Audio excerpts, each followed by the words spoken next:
మొక్కుకుంటే అనుకున్నయన్ని జరుగుతున్నాయంట. చుట్టుముట్టు పల్లెవాసులంతా పోయి వచ్చి తల్లిని నమ్ముకుంటే కష్టాలు తీరుతున్నాయంట. మరి మనకున్న గోసలన్నీ తొలగాలంటే ఈ 7 పాయల తల్లిని మొక్కి వస్తానే. నా కన్న తల్లి నడవలేక ఉన్న నీకు ఓయమ్మ నడిచే శక్తి ఇయ్యమంట నా తల్లి. నడవలేక ఉన్న నీకు ఓయమ్మ నడిచే శక్తి ఇయ్యమంట నా తల్లి. కాళ్ళు గిట్ల వస్తేనమ్మా ఓయమ్మ మల్లేటి కల్ల మల్ల ఓదాం నా తల్లి. నీ కాళ్ళు గిట్ల వస్తేనమ్మా ఓయమ్మ మల్లేటి కల్ల మల్ల ఓదాం నా తల్లి.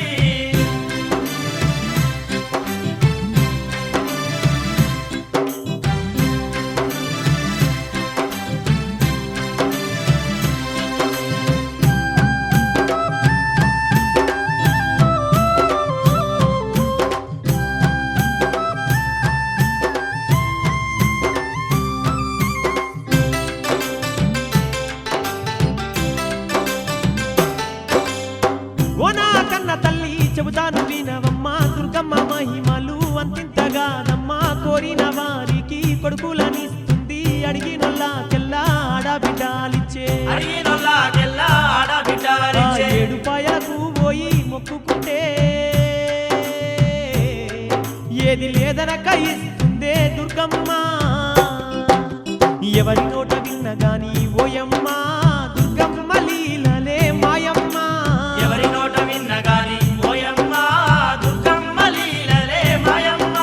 చుట్టూ 60 ఆమడుళ్ళు ఆ ఊరికి కట్టగట్టుకొని వస్తుండ్రే నా తల్లి. 60 ఆనడుళ్ళు ఆ ఊరికి కట్టగట్టుకొని వస్తుండ్రే నా తల్లి.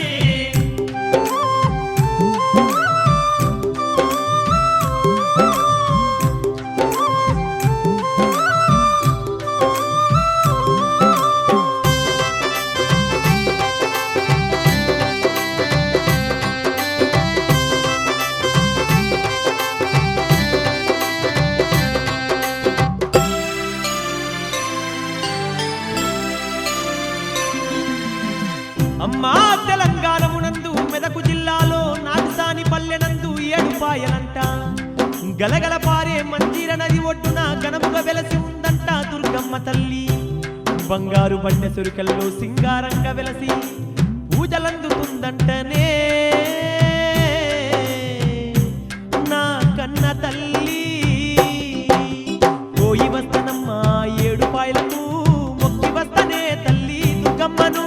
పోయి వస్తనమ్మా 7 పాయలకు మొక్కి వస్తనే తల్లి దుర్గమ్మను. మన పాడి పంట పచ్చగుంచామంటానే మన పిల్ల జల్ల సల్లంగా ఉంచుమంటనే. పాడి పంట పచ్చగుంచామంటానే మన పిల్ల జల్ల సల్లంగా ఉంచుమంటనే.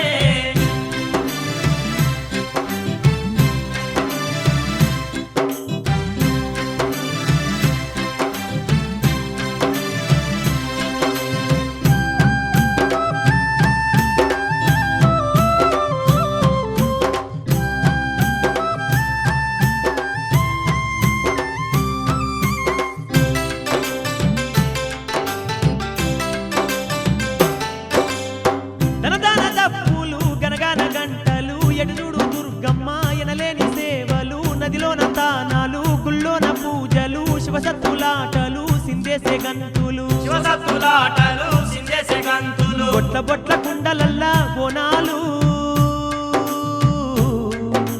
నెత్తి మీద ఎత్తుకొని తిరుగుతుందురే. పోయి వస్తనే తల్లి 7 పాయలకు ఆ ఎండి కొండ దుర్గమ్మను కొలిచెతందుకు. పోయి వస్తనే తల్లి 7 పాయలకు ఆ ఎండి కొండ దుర్గమ్మను కొలిచెతందుకు. పాదాలనే తాకి ఓయమ్మ మనల పదిలంగా చూడమంట మాయమ్మ. పాదాలనేమో దాకి ఓయమ్మ మనల పదిలంగా చూడమంట మాయమ్మ. పోతున్ననే తల్లి 7 పాయలు ఇక నుండి మనకు ఉండవమ్మ ఎల్ల కోసలు. పోతున్ననే తల్లి 7 పాయలు ఇక నుండి మనకు ఉండవమ్మ ఎల్లగోసలు.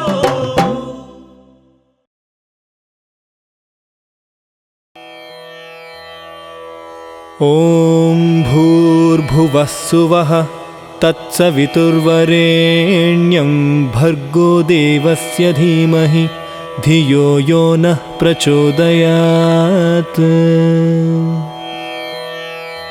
ॐ भूर्भुवः सुवः तत्सवितुर्वरेण्यं भर्गो देवस्य धीमहि धियो यो नः प्रचोदयात्।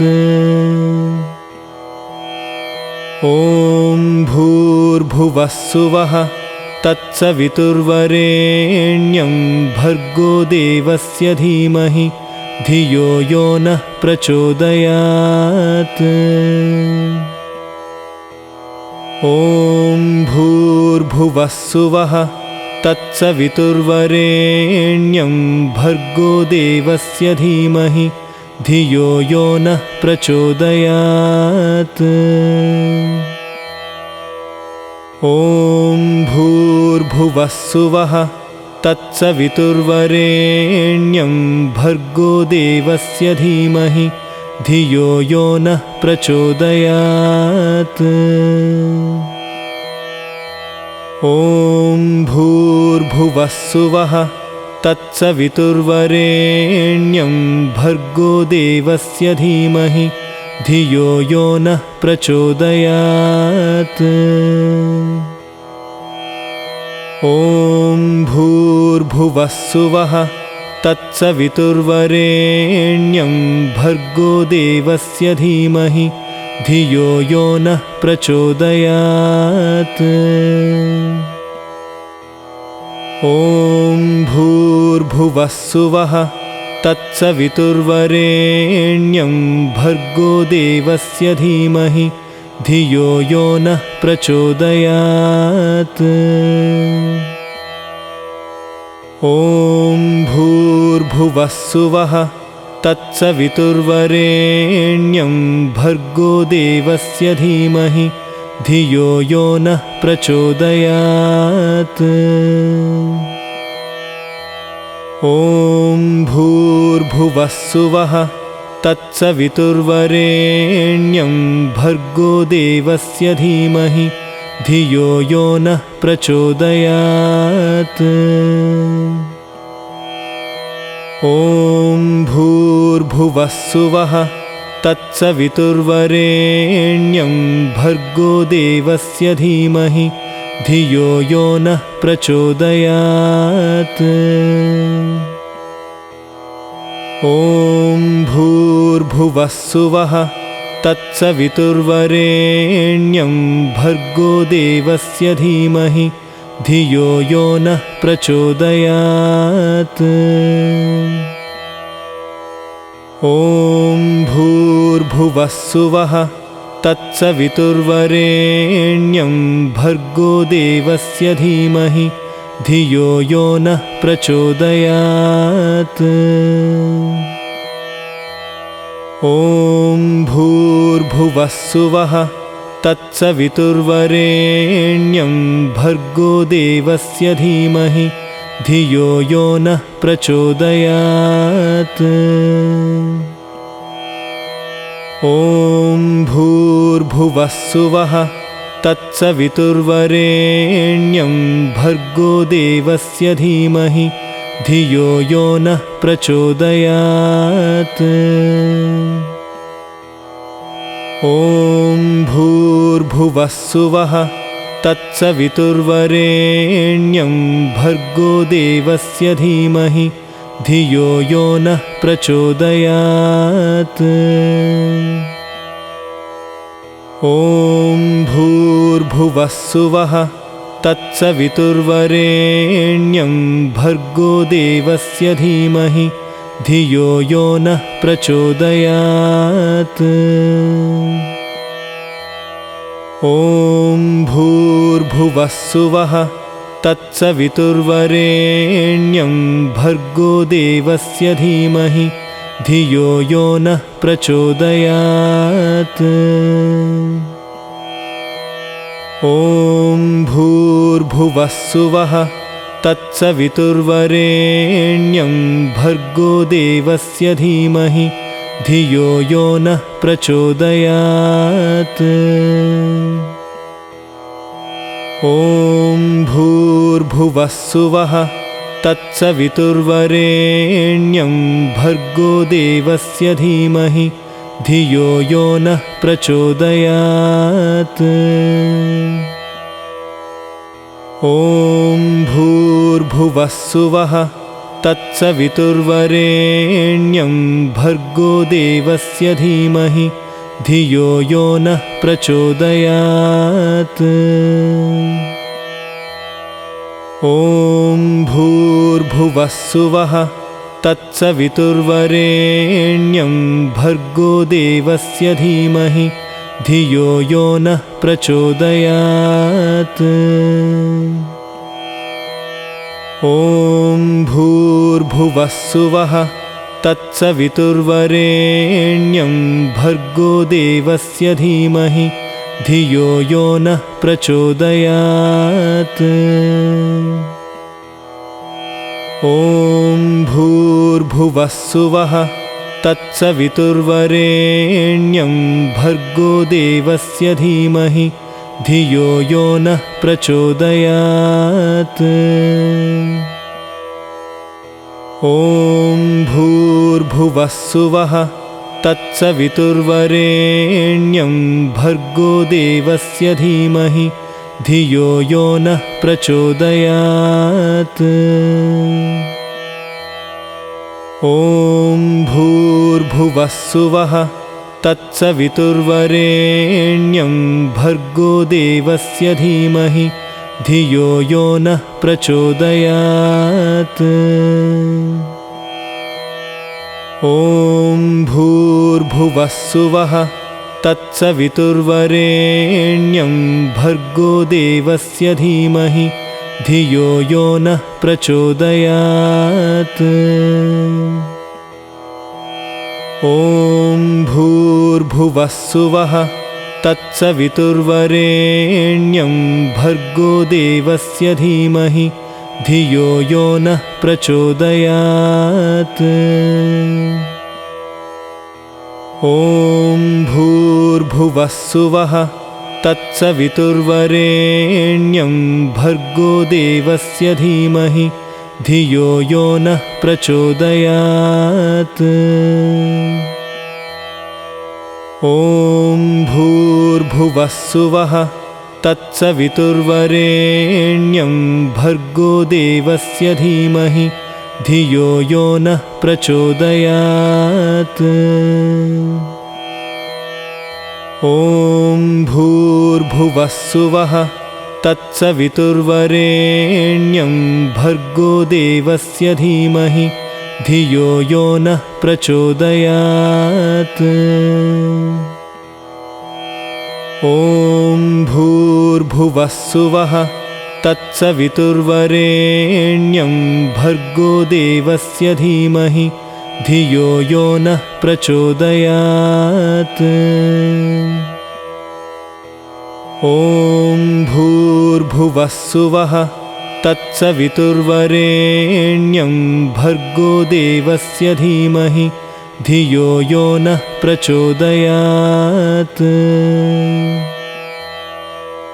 ॐ भूर्भुवः सुवः तत्सवितुर्वरेण्यं भर्गो देवस्य धीमहि धियो यो नः प्रचोदयात्। ॐ भूर्भुवः सुवः तत्सवितुर्वरेण्यं भर्गो देवस्य धीमहि धियो यो नः प्रचोदयात्। ॐ भूर्भुवः सुवः तत्सवितुर्वरेण्यं भर्गो देवस्य धीमहि धियो यो नः प्रचोदयात्। ॐ भूर्भुवः सुवः तत्सवितुर्वरेण्यं भर्गो देवस्य धीमहि धियो यो नः प्रचोदयात्।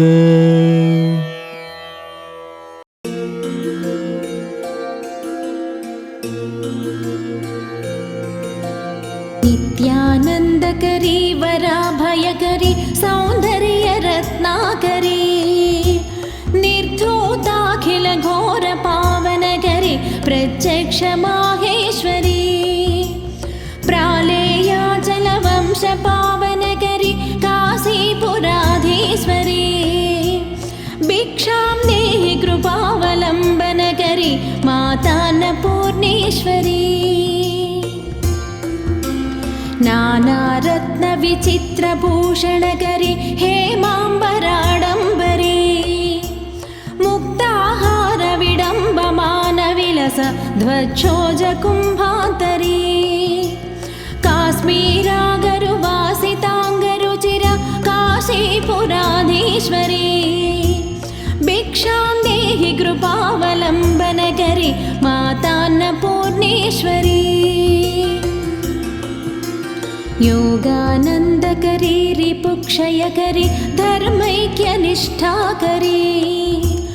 चन्द्रार्कानलभासमानलहरी त्रैलोक्यरक्षाकरी सर्वैश्वर्यकरी तपः फलकरी काशीपुराधीश्वरी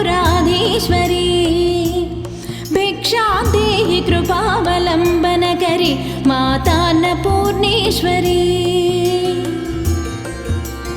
कैलासाचलकन्दरालयकरी गौरी उमाशङ्करी कौमारी निगमार्धगोचरकरी ओङ्कारबीजाक्षरी मोक्षद्वारकवाटपाटनकरी काशीपुराधीश्वरी भिक्षां देहि कृपावलम्बनकरी मातान्नपूर्णेश्वरी दृश्यादृश्यविभूतिपावनकरी ब्रह्माण्डभाण्डोदरी लीलानाटकसूत्रखेलनकरी विज्ञानदीपाङ्कुरी श्रीविश्वेशमन प्रमोदनकरी काशीपुराधीश्वरी भिक्षां देहि कृपावलम्बनकरी मातान्नपूर्णेश्वरी आदिक्षान्तसमस्तवर्णनकरी शम्भुप्रिये शाङ्करी काश्मीरे त्रिपुरेश्वरी त्रिनयनी विश्वेश्वरी श्रीधरी स्वर्गद्वारकपाटपाटनकरी काशीपुराधीश्वरी भिक्षां देहि कृपावलम्बनकरी मातान्नपूर्णेश्वरी उर्वी सर्वजयेश्वरी जयकरी माता कृपासागरी नारी नीलसमानकुन्तलधरी नित्यान्नदानेश्वरी साक्षान्मोक्षकरी सदा शुभकरी काशीपुराधीश्वरी भिक्षां देहि कृपावलम्बनकरी मातान्नपूर्णेश्वरी देवी सर्वविचित्ररत्नरुचिता दाक्षायणी सुन्दरी वामा स्वादुपयोधरप्रियकरी सौभाग्यमाहेश्वरी भक्ताभीष्टकरी सदा शुभकरी काशीपुराधीश्वरी भिक्षां देहि कृपावलम्बनकरी मातान्नपूर्णेश्वरी चन्द्रार्कानलकोटिकोटिसदृश चन्द्रांशुबिम्बाधरी चन्द्रार्काग्निसमानकुण्डलधरी चन्द्रार्कवर्णेश्वरी माला पुस्तकपाशशाङ्कुशधरी काशीपुराधीश्वरी भिक्षां देहि कृपावलम्बनकरी मातान्नपूर्णेश्वरी क्षत्रत्राणकरी महाभयकरी माता कृपासागरी साक्षान्मोक्षकरी सदा शिवकरी विश्वेश्वरी श्रीधरी दक्षाक्रन्दकरी निरामयकरी काशीपुराधीश्वरी भिक्षां देहि कृपावलम्बनकरी मातान्नपूर्णेश्वरी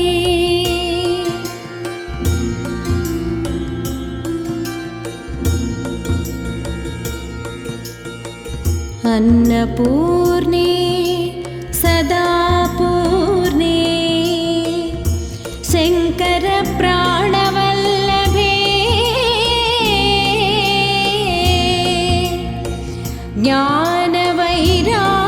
ज्ञानवैराग्यसिद्ध्यर्थं भिक्षां देहि च पार्वती माता च पार्वती देवी पिता देवो महेश्वरः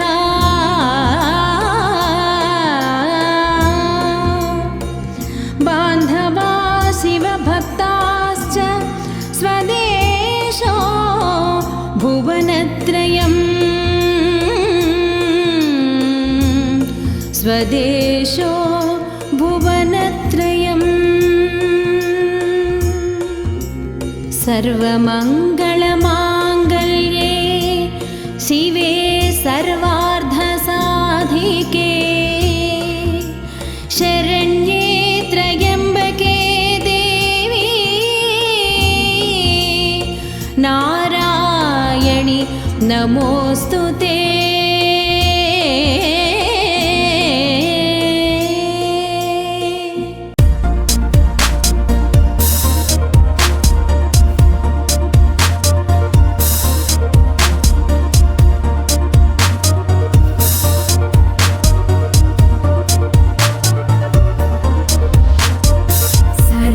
सरस्वतीमयं दृष्ट्य वीणा पुस्तकधारिणी हंसवाहसमायुक्ता विद्यादानकरी मम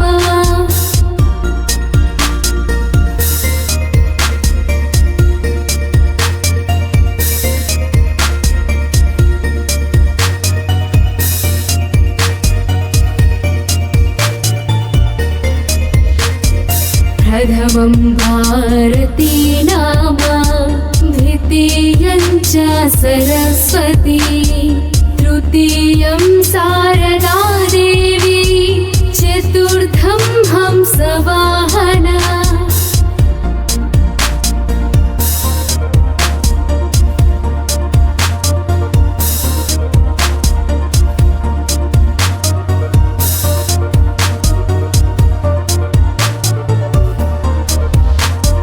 पंचमं जगति ख्यातं षष्ठं वागीश्वरी तथा कौमारी सप्तमं प्रोक् अष्टमं ब्रह्मचारिणी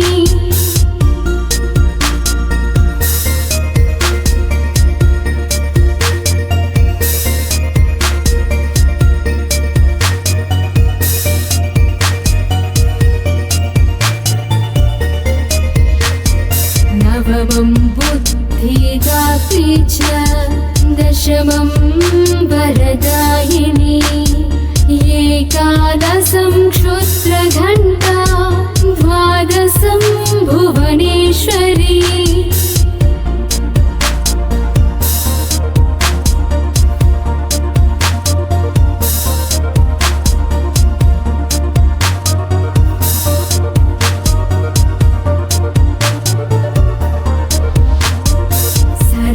सरस्वतीमयं दृष्ट्य वीणा पुस्तकधारिणी हंसवाहसमायुक्ता विद्यादानकरी मम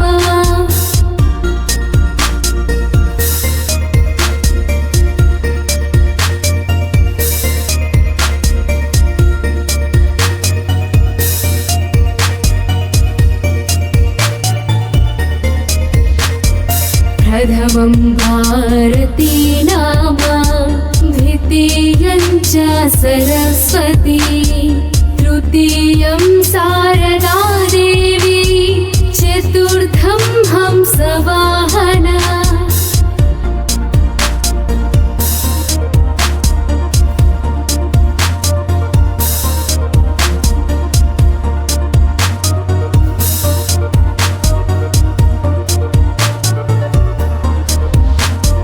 पंचमं जगति ख्यातं